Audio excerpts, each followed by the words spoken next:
This meeting is held on video conference following our examination of the interior of the library, and due to the pandemic, it will not be feasible to have the full board in the library. I call this meeting to order at 7:30. Roll call, please, Jennifer. Ms. Bernstein? Here. Ms. Christian? Here. Mr. Globinger? Here. Mr. Parsi? Here. Ms. Chu? Here. Ms. Young? Here. Mr. Fromm? Here. Consent agenda. I need a motion to approve the consent agenda as presented in your board. I'll move to approve the consent agenda. One second, I got a problem in here. I cannot get rid of my cat window. Who made the motion?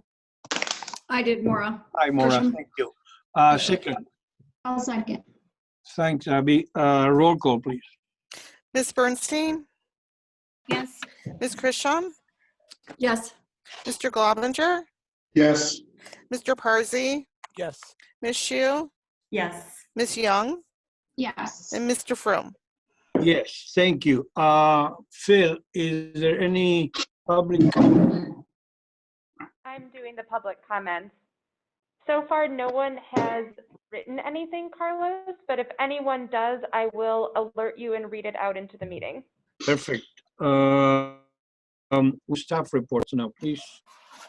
Kate. Before I begin, I'd like to ask Jay if he'd like to give an update on the EDC meeting that we had on Wednesday. Sure. So we had an EDC meeting yesterday morning. The beginning was the village report. Tom Poupard had a little bit of a discussion about some of the impacts to the village because of COVID. He pointed out is an interesting tidbit. Fence permits are up with all the people home and not wanting to see their neighbors. But he talked more seriously about some of the issues with respect to the sales tax numbers, which are down. He referred to as being relatively shocking. General merchandise revenue for sales tax is down 85%. Eating from restaurants is down 50%. Apparel, which is primarily Northbrook Court, is down 50%. He said overall it's down about 44%, forcing the village to adjust their budget. He pointed out they've been conservative so that they have a little bit of a cushion, but that they are evaluating how the decreases can affect the village for the next year or so. He talked a little bit about Northbrook Court. He pointed out that with the Lord and Taylor's closing, that there's a question as to how that space is going to be used. And the owner of that space, which is separate from the rest of the mall, is considering a possibility of turning that into an office space as opposed to retail, which of course would impact the village with the loss of sales tax from retail sales. But that's something that they're considering. It hasn't been presented to the village yet. Let's see, he talked about hotel occupancy or throughout the area being down considerably, commenting how that Northbrook is no different than the rest of the North Shore, which is much lower than the overall rate right now for the general Chicago area. He says about 30% occupancy as opposed to the 70 to 90% they normally would have. The village has been talking about the affordable housing, and they're working on an ordinance that they expect to have adopted by November or December. He also said the village is working on a climate action plan, which includes the creation of a climate action planning team. And they're considering having that, they're calling it a team right now, there will likely be a committee, be similar to the Economic Development Committee, where the different taxing bodies of the village would have representation and members involved in that team. So he said that's something that he expects to get some form of communication to each taxing body the next week or so, kind of explain to them what that is and how they may be able to participate. So you don't know if it's Kate or Carlos that'll be receiving that, but one of the two of you should be seeing something in the next week or so. On the development side, he talked about Northbrook Court a little bit, very briefly. He said right now the Macy's building is down. but the developer has stopped moving forward on a construction until they know more about how COVID is impacting the area. They also are still working on the residential portion. So I think they're trying to get a coordinated effort to do the development once and not have to do it in stages if they were to move forward right now with the commercial space and then have to go back and do the residential. There were some questions about the TIF district. He did say the clock on that has started to run. And so they're delaying because of COVID doesn't benefit with respect to the TIF district. He pointed out that Neiman Marcus is becoming out of bankruptcy, that the Northbrook store is not one that is currently listed as being closing. So that was a positive. He did say that the movie theater AMC looks to be in trouble due to the pandemic. And so he doesn't know how that's going to affect Northbrook Court in long term. Green Acres, he pointed out that since the last EDC meeting, there was a presentation to the board. From the board was overwhelmingly negative to the plan that was proposed. And so the developer is going back to focus on doing a new presentation to the board. On the Granger property, he said there's not currently any news, but the village is looking for proposers for development on that property. And he's expecting there'll most likely be another multifamily project on that. He then moved on to talking about the COVID impacts to the different taxing bodies and gave each taxing body an opportunity to talk once again. Tinsley talked about the chamber and how they've been working with the local businesses to try and help them come up with creative ideas for dealing with COVID. The restaurants, there's been a focus now how they can work into the winter with keeping the ability to do some level of in-person eating with the cold weather. And they've had some well-attended presentations. So District 31 talked to, all the school districts in general talked about how they've gone from no school over the summer to having some version of an in-person or hybrid education plan.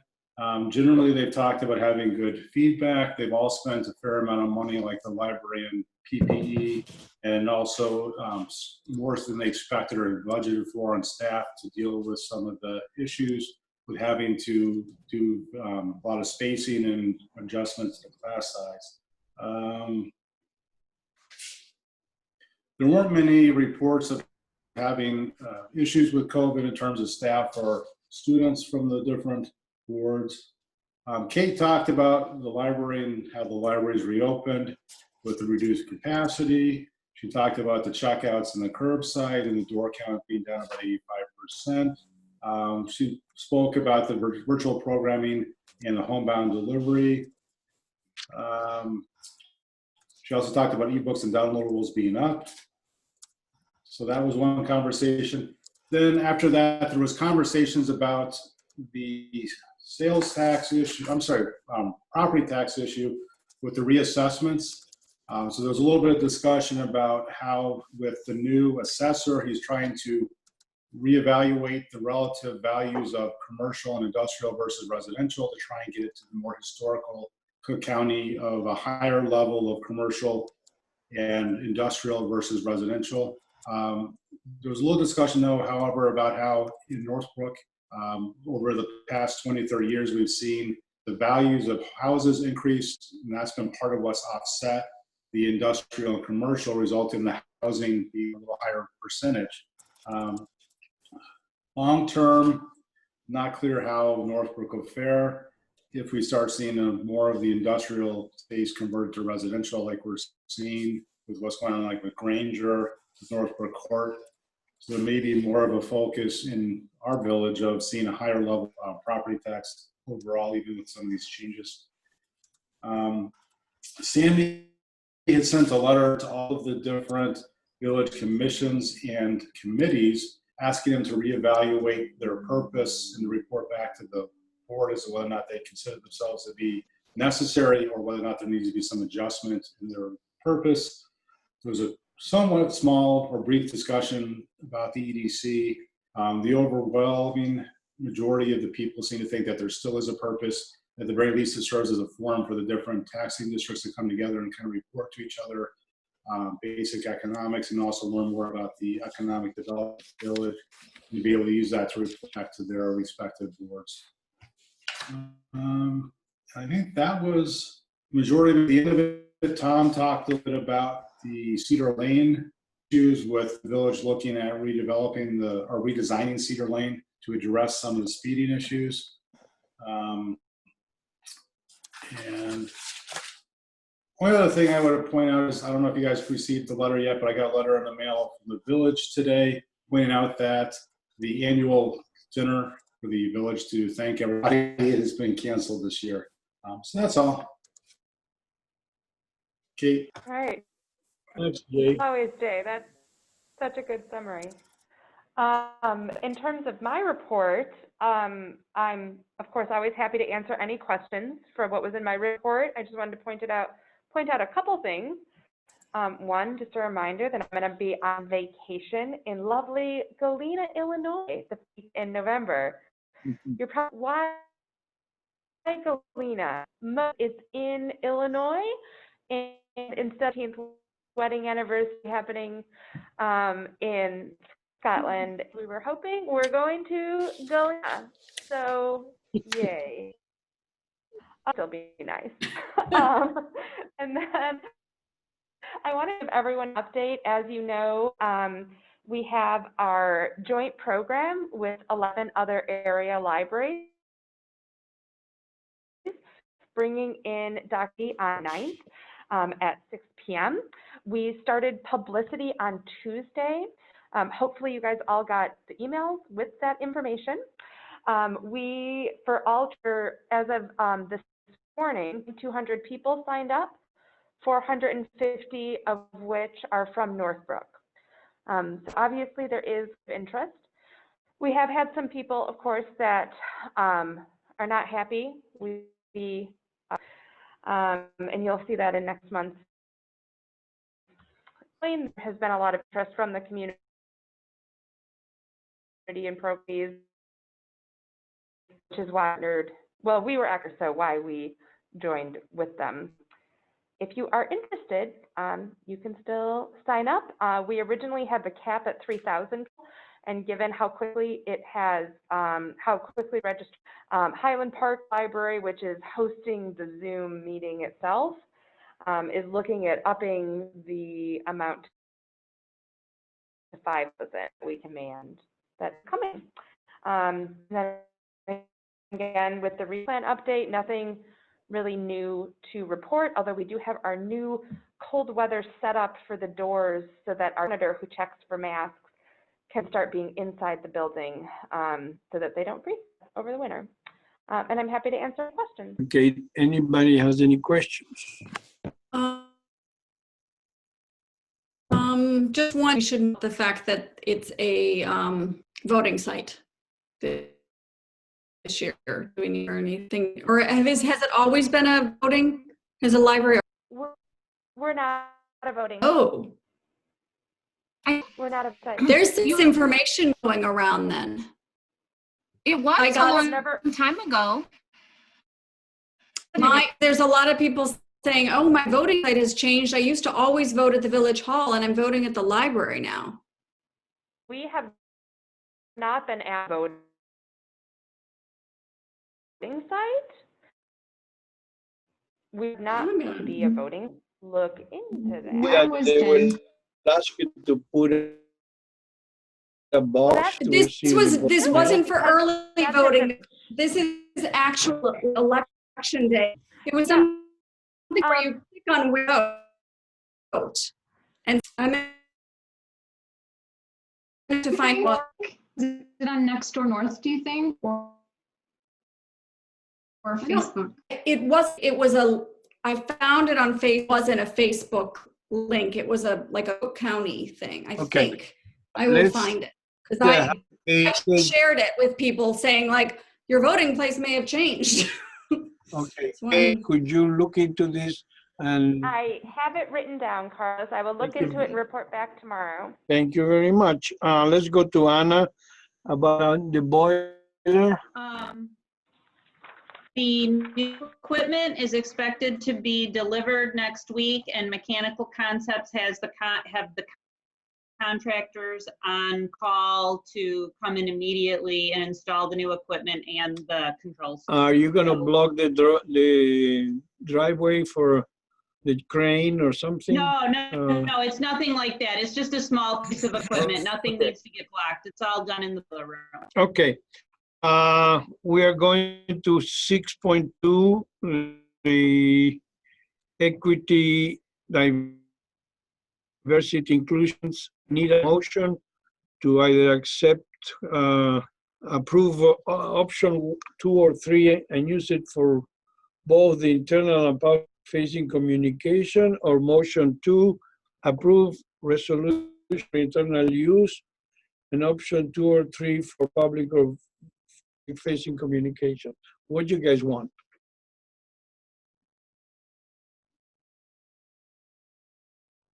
Wow. One at a time, please. Do people have any questions or any discussion before people make a motion?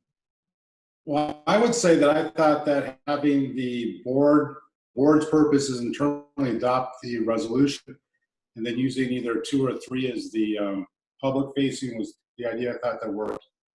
I mean, to me, a little best. I like the formality, the first option for internally, and then, for externally having a little more casual presentation and a little more plain language presentation of options 2 and 3. I think that's a very sort of a good approach. My preference for the longer statement was that it seemed more library specific and less general. So I like the fact that it seems more individualized to be coming from a library rather than any other entity. Yeah, I agree with that. I mean, the second statement certainly has brevity as a virtue, but I think the third one definitely speaks more to why it's important for a library, and specifically Northbrook Public Library, to be committed to these values. I agree. I like option 3, the longer statement. Okay, for all guys, those reasons. why don't you, one of you makes a motion one way or the other, and then we'll see. If not, we'll go with the other motion, whatever. I'll make a motion to adopt the resolution for our internal and using the longer statement for our external. Is that the right terminology? Okay. That's fine. Now it's been option 1 and option 3. Am I right? Or option 2 and option 3? I think that would be 1 and 3, yes. 1 and 3. Okay. I'll second the motion. Huh? I'll second the motion. Thank you. Roll call, please. Ms. Bernstein? Yes. Yes. Mr. Globinger? Yes. Mr. Parsi? Yes. Ms. Yes. Ms. Young? Yes. Ms. Brown? Yes, thank you. Motion carries. Thank you very much. The staff will that. Let's go to 6.3, the tax levy and motion. Anna, you want to say a few words? Sure, I'd like to say a few words. So in the packet, I provided 3 options for tax levy for your discussion.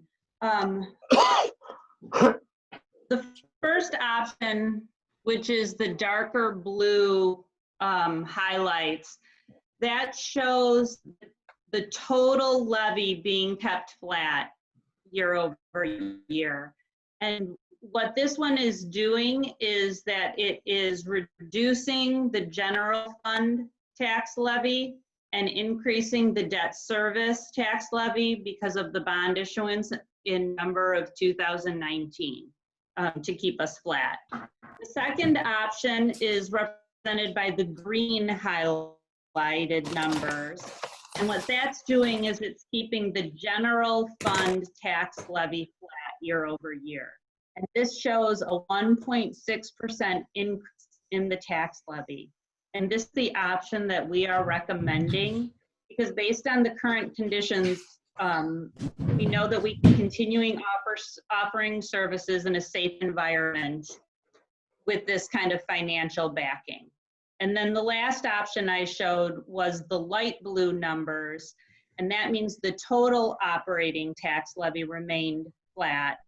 And the operating levy includes the general fund, the IMRF fund, which is the retirement fund, and FICA, which is Social Security fund. It keeps all those numbers flat.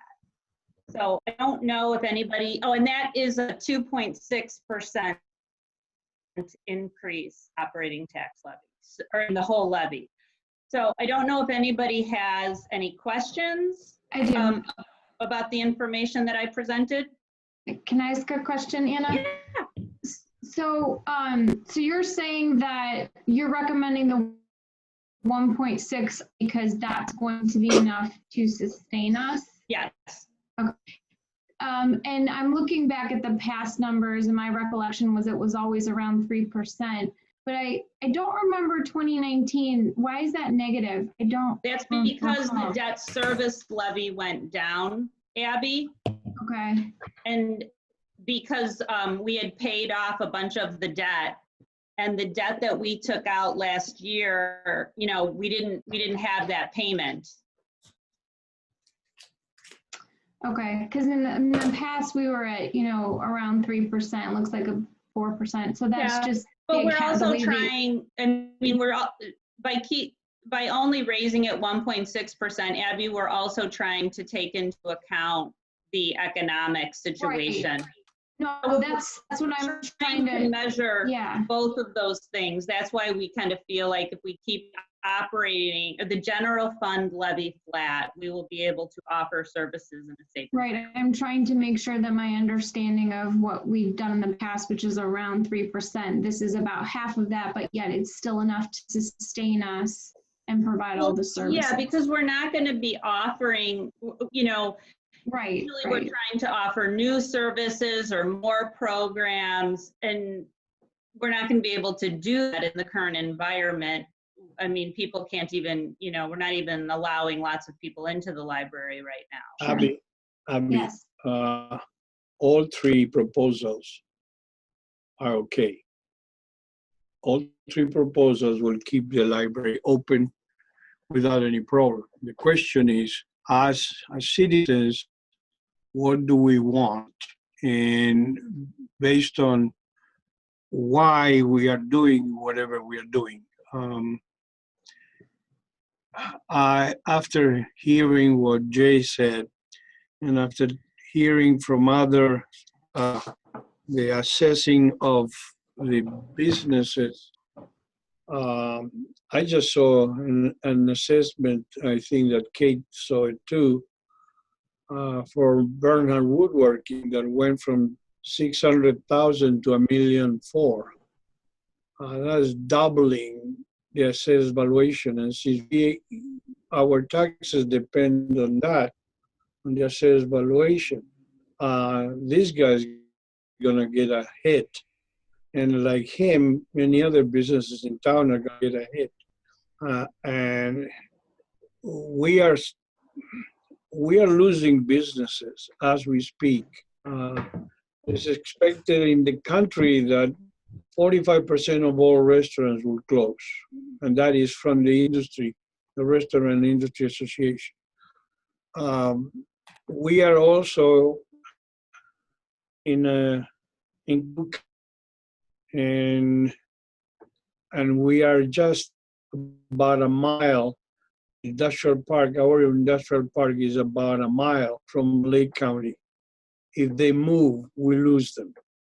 And if we are not sympathetic to the situation and the costs that they're incurring to keep their business open, you know, even the village itself has provided funding to keep some of the businesses afloat, not making profits.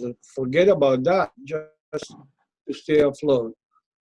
My recommendation is to send the right message to the population and vote for a 0.0 increase. We'll keep it flat this year. In all three cases, we can survive. We are not going to suffer, but we are going to write message. Guys, we are sympathetic to your situation.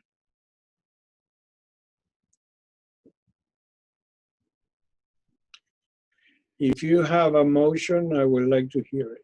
I would agree with that philosophy and approach. I guess I have a question for Anna and Kate.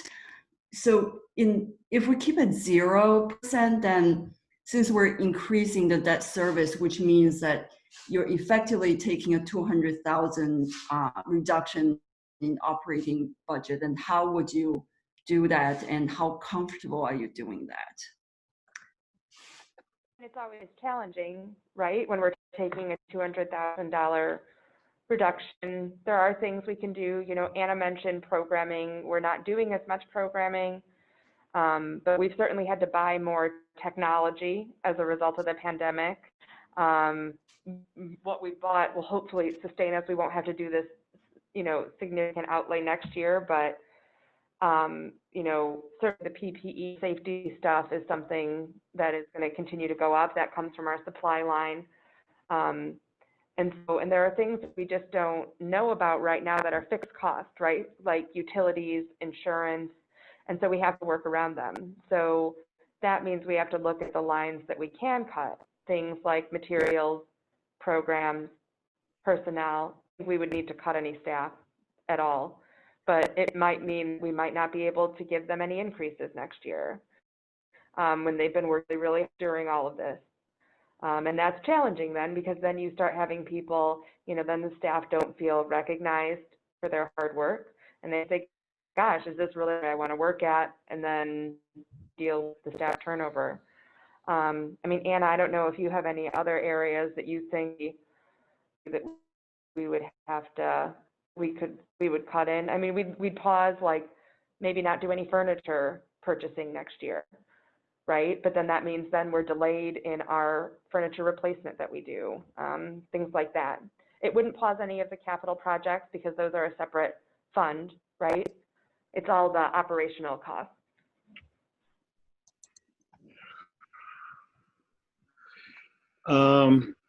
It is it's going to really make me feel sad that the staff will feel that we don't recognize them when in the past we have some double the cost of increases.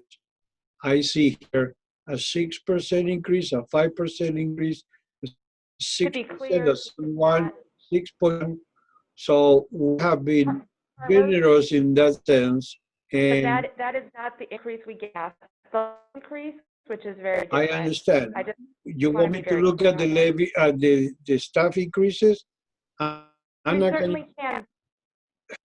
We certainly can. We typically range 3 to 4%, and we give, you know, the majority of staff, I would say over 60%, typically get about. I understand.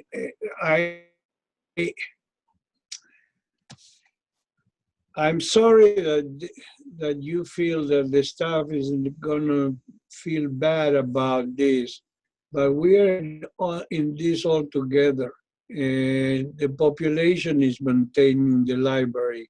If we need to change staff, we will have to. But guys, you know, we are in a serious situation. Everybody has to take part into this. I need a motion, one way or the other.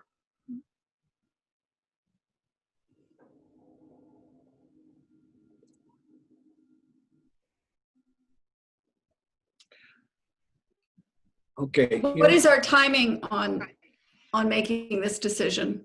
You have to make a decision tonight, Laura, because the levy, we need to give it to the village so that they can finalize all the levy paperwork to be turned into the county. Yeah. Carlos, I kind of like the recommended one that Anna had pointed out in the green. I felt keeping the operating flat was probably, to me, the best, because when you look at it, we're right about the same as we were last year overall. just a little bit higher. My concern is right now, when you look at what we have on this month's income statement, through the current month, we have 92% collection on what was assessed and levied. I really am concerned that we're not going to see necessarily a higher collection rate next year. And so even if we keep it flat, I'm kind of concerned that we're going to see the actual receipts fairly substantially below what we normally would collect. So was the recommended, I'm sorry to interrupt, but was the recommended the 1.6? Yes. Yeah, I Correct. agree. I'm feeling comfortable, and if everyone is, I can make a motion for the, no? Go ahead. No? Go Okay. ahead. I'd like to make a motion to set the tax levy at the recommended 1.6%. Second. Abby seconds. Okay. Roll call, please. Ms. Bernstein, Yes. Ms. Grisham, Yes. Mr. Globinger, Yes. Mr. Parsi, Yes. Ms. Shu, Yes. Ms. Young, Yes. Mr. Fromm. I'm not going to go against you guys. I'll vote yes too. It's your board. All right. Let's go with new business, per capita grants requirement. Kate. Every year, you may recall that as part of the per capita grants that we do with the Illinois State Library, there's a requirement for some trustee review. This year, there's a new version of Serving Our Public. It's Serving Our Public 4.0, which is why your packet was so massive this month. And this year, the state has asked, rather than reviewing just one single chapter, that the entire book be reviewed by the board and staff.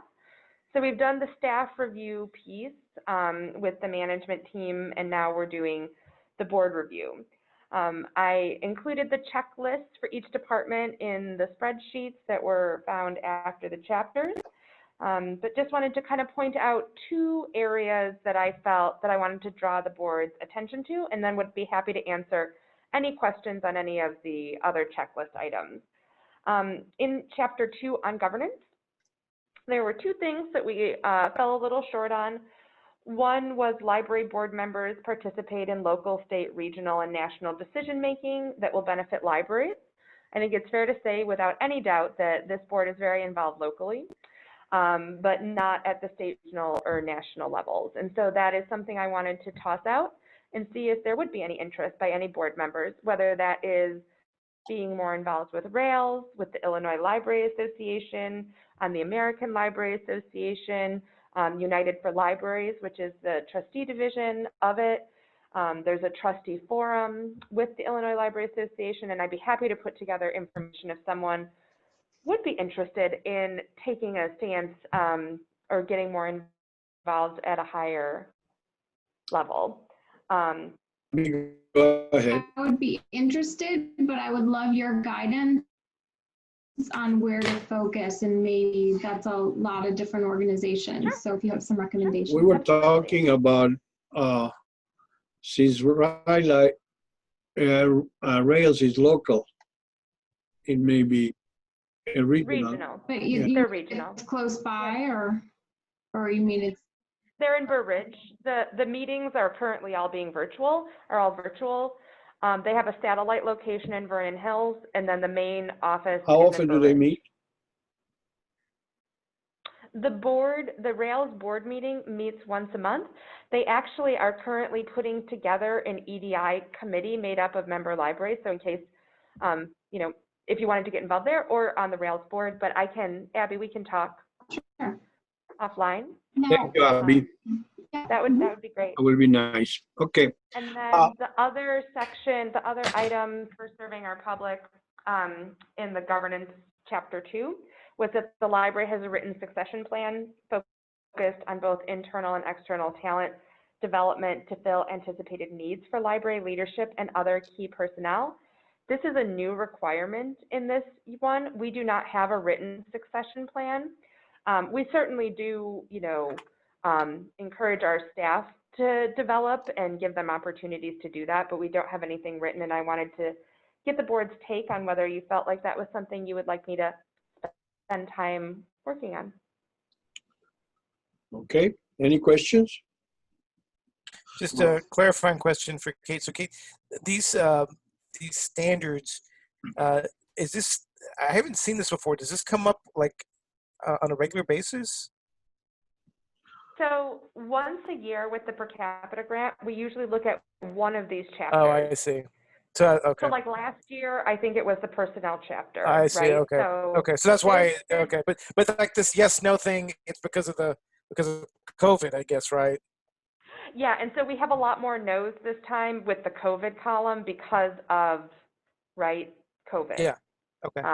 But generally, we comply, as you can see, Sure. with practically everything. Sure. Okay.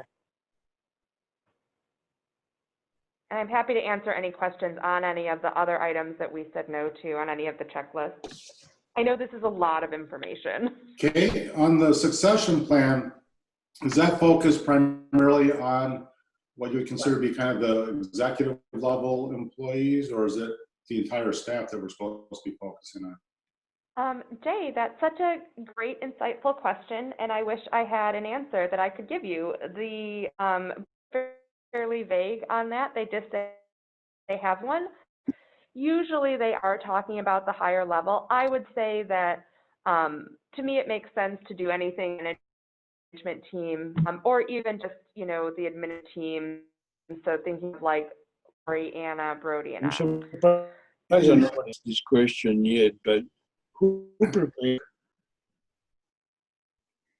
Prepared by a combination of public library staff, directors, trustees, and then reviewed by the Illinois Library Association Executive Board. And all of the Rails and the Illinois Heartland Library System and Chicago Public Library System also have representatives from their staff on it that vet it. And then the Illinois State Library has to officially approve everything in it before it can be published. Okay.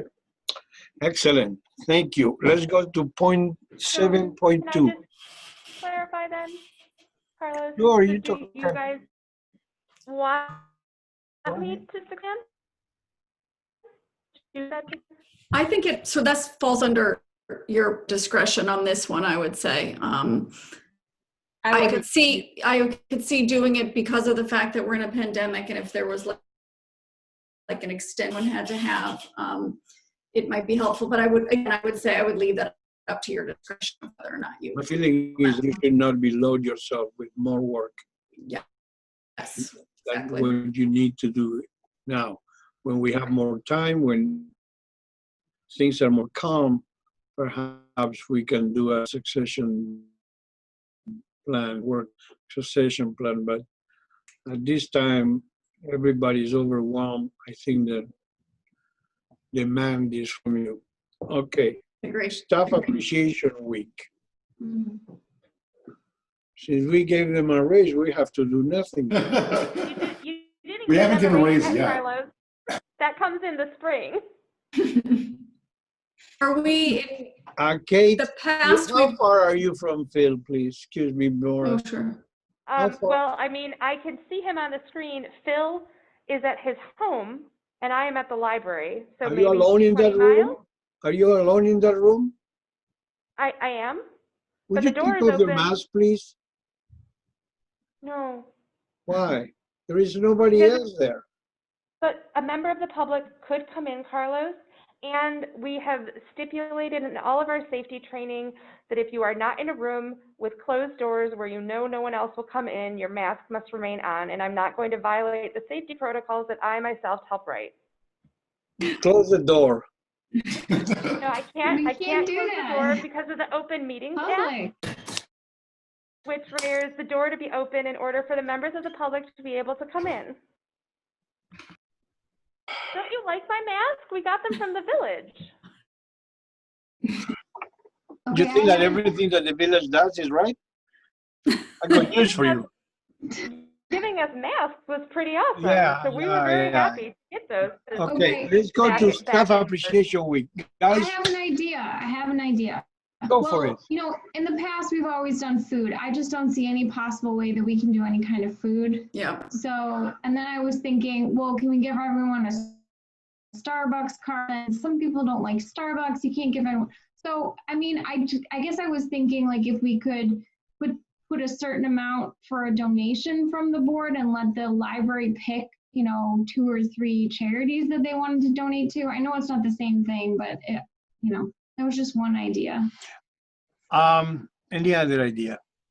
I think that's a very sweet idea, but again, Kate, what do you think, or anyone else from the staff? Anyone else have any thoughts? I like the idea of gift cards because I think people, it doesn't have to be I mean, why not Oops or, you know, DoorDash or something that they can use for a lot of different stuff. How many employees are there? And the gift cards cannot come from February, just to clarify, because then they have to be put into payroll tax. That it's a form of compensation. So the library cannot purchase them. Can the library buy everybody lunch? Every individual staff member lunch separately? Yes. And from the library, not from the board? But this is usually from the board, not the library. Right. Yeah, we pay for it. If you have a meeting, you can have lunch. You can have food at the meeting. Am I All right? of our meetings are Zoom, Carlos. They're all Zoom. Forget their Zoom. You had a meeting in normal times and you order food from the library for that meeting, there was no issue of taxing the employee for that, the food. Am I right? We probably only do that once or twice a year for like summer reading, et cetera. But yes, you're correct. It wouldn't need to be Perfect. This is one of the times that we can do that. But how are we going to? We are going to show appreciation for our staff. Why not to spend some funds and give them lunch? But how will they get the food? They can order from 2 or 3 sources and we will send the source a check. But not everyone is working in the library. Not everyone. Yeah, we can send it home. Not everybody is going to be comfortable getting ordered out food. I don't think. No. Well, I had another idea. And there is a business in town that makes toffee, delicious toffee. It's a single owner. She's struggling, but she does a very good job. And we can send everyone a box of toffee. Except for the people that are gluten and dairy intolerant or that are strict. You were going to ask the people, the business if they have gluten-free. I look at that, Carlos, and while they do not appear to have gluten, they do not appear to be gluten or dairy-free, they are nut-free. They do have a nut-free option, but that only covers a small percentage of the Okay, staff. how many people require gluten-free food without peanuts and without milk? I want to say, Anna, about 20%. Hey, Summer, do you remember from the survey you guys did with Staff Association this year? I don't have the information offhand, but I could look it up really quick. But it's something around 20% having some sort of dietary restriction. I think it's more like 30%. Jeez. Okay. Up to you guys. You decide now. I don't know. Well, and I guess I just want to clarify if this is something the board would like to come from operating funds from the library, Anna has already started working on something because we can't do our staff holiday party this year, and we're going to be getting fleeces for staff with the money we would have used for doing that. This typically has been solely funded by the board, and if the board would like us to use operating funds for that, I guess I want to just be clear on what distinction and what we're talking about. We can do it from the board. In the past, we have given $25 a member from the board, more or less. we can increase it if you want to. How many people, staff member total, Kate? We're down like 12 people. He is on the wrong side of this. Give me just 1 second. It's like 112, I can give you 116 staff. Oh, thank you. You went into bamboo quicker than I could, Jennifer. Kate, new work we're gonna be doing on the first level and having a new staff room, the eating room. I mean, is there something that maybe the board could purchase to put in the room as the like kind of appreciation? Like a shower type thing? No, I mean, yeah. Well, Like you say a housewarming? Like a housewarming. Yeah, like a framed picture of the board. I was thinking more like only if you shave, only if you shave. I'm sure the staff would love that. I'm talking about like an appliance that maybe they don't have now that they'd like to have in the room, the kitchen area, so they can use in the future. An Instapot, perhaps? No. We don't want an Instapot. I was kidding. I have one. You guys can have it. I never used it. Still in the box. How about like a I don't know, like a nice espresso machine or something, like something like that. I mean, we have like a very basic fridge. Not everybody drinks coffee. Right, because so like I totally get that, but I think that maybe what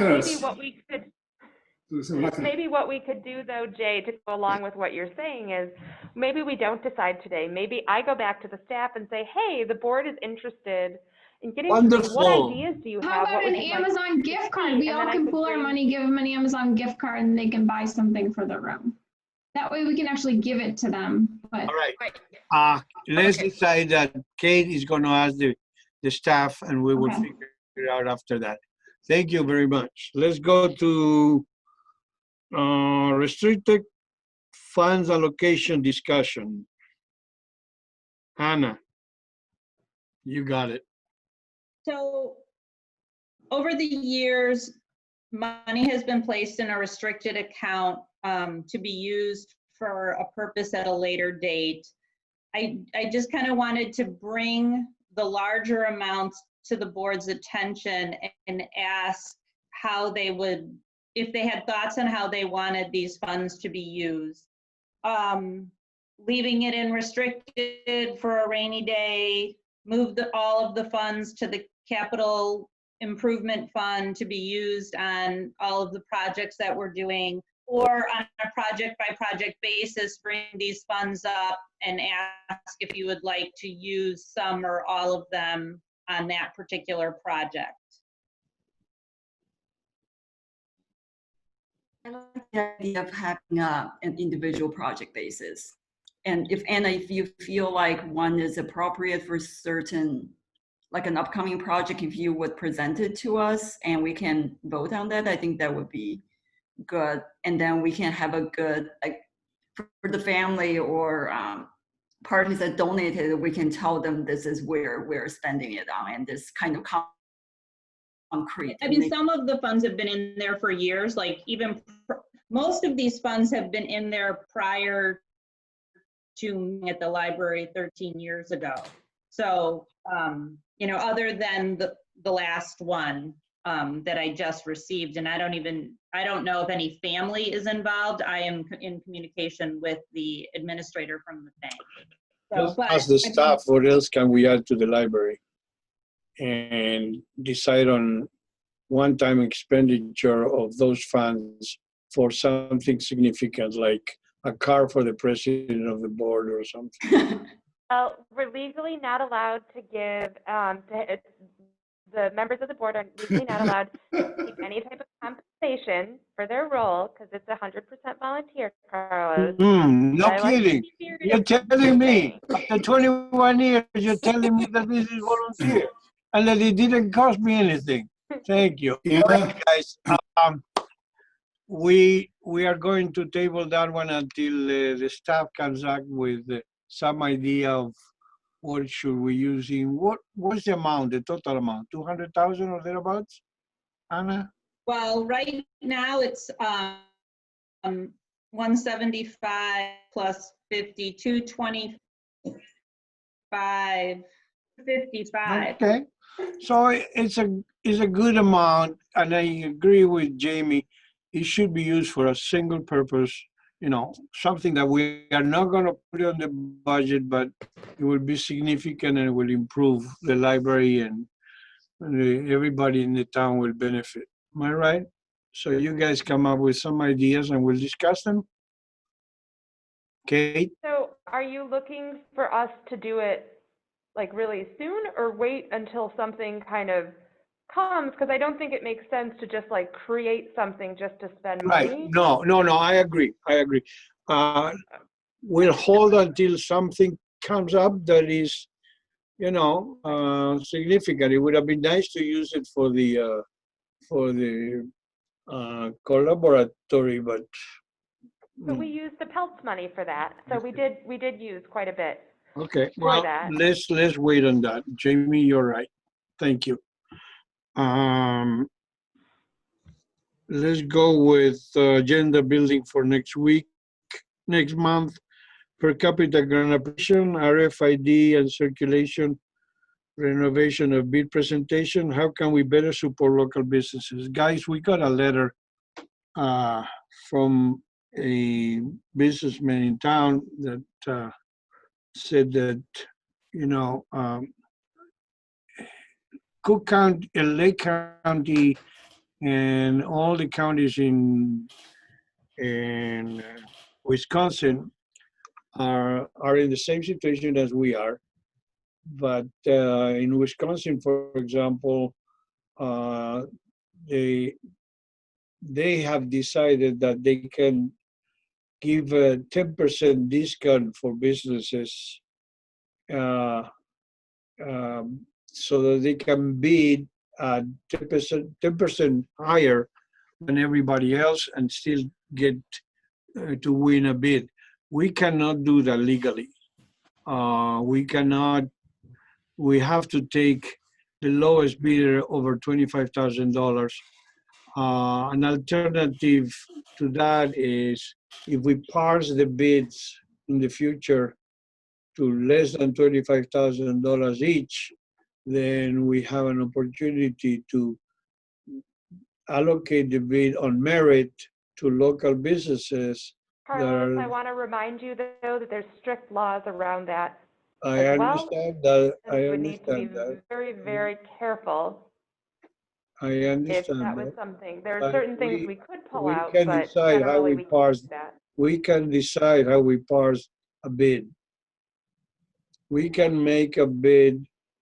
We don't have to say all the bathrooms. We can say each bathroom individually if we want to upgrade the bathroom. That's no law will force me to put everything into one package.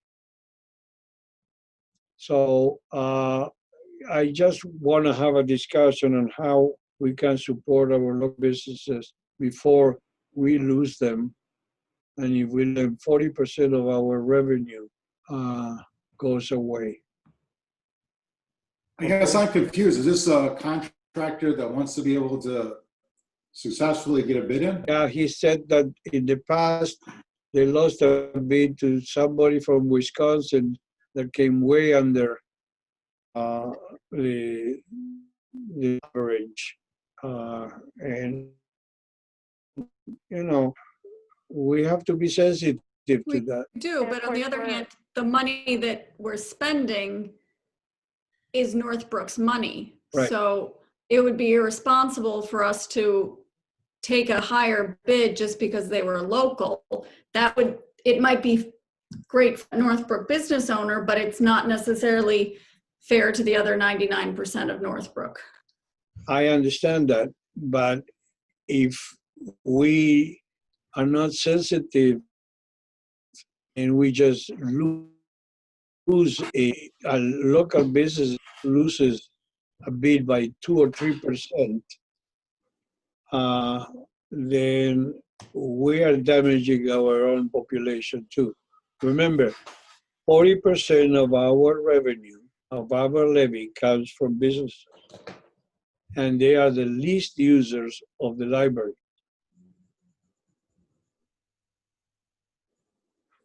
Well, I guess, aren't we already doing some effort to make sure that we've notified local businesses or publicized for their benefit so they can get the bids in? Absolutely. We do. We do. I would like just to discuss it, what other ideas we can come up with, and maybe perhaps discuss this at the EDC and see what else they can come up with that we can help with. They are our taxpayers too. Sure. So I mean, the parsing idea, Carlos, if we're on a small project, I mean, that can make sense. But when you're talking about a large-scale project, which is essentially what we've been doing over the past few years, it's a much harder concept to be able to incorporate. I understand that. And have we ever accepted not the lowest bid on a contract? I mean, has that ever happened? We have. Yeah, because we're supposed to be the lowest. Oh, sorry, Jay, go ahead. It's the lowest responsible bidder, so you have some discretion. So if you have two bidders that are close, you're able to look at other factors besides the amount of the bid, and go forward with one that may be higher based upon other factors. But they have to be competitive. I mean, like you said, close. Right, but and if you had a bid that was ridiculously low, because it's not going to be. Right, so like Pepper goes through and makes sure that they actually have spec'd everything out so that they will, are going to be doing the project properly based on the way it was drawn. Because sometimes they're just crazy low, right? So Right. That's for the responsible. There's a lot of desperation now. Businesses are trying to stay afloat, and some of them, in order, if you just cover costs,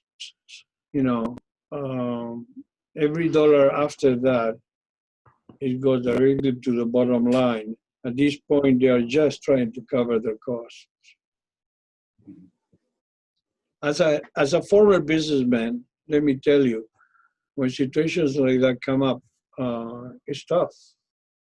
It's really tough. Know that your payroll is coming and need to get those bids. And it's frightening. Anyway, also to close meeting minutes. Am I right, Kate? Correct. And then do we also want to add follow-up staff appreciation week? Yes. I should have them dated by then. Yes, by all means, sure. Anything else you want to add to the next board meeting? Separate from the board meeting, voting issue was false alarm, so no need to look into it. Kate, Sorry for that. That's okay. That's okay. Give me a little bit of a heart attack. It's all good. Kate, next meeting is November. Are we going to be considering whether or not the December meeting is canceled? Oh, it already is, Jay. We didn't approve a date when we approved it, when you guys approved it in the spring. Okay. Guys, don't eat too much candy at Halloween, and be safe and be healthy, please. Okay? Stay home. Meeting adjourned. I need a motion, please. Motion to adjourn. I'll second it. All right. Roll call, please. Ms. Bernstein, Yes. Ms. Christian, Yes. Mr. Globinger, Yes. Mr. Parsi, Yes. Ms. Shu, Yes. Ms. Young, Yes. Mr. Fro. Thank you. Yes. Meeting adjourned.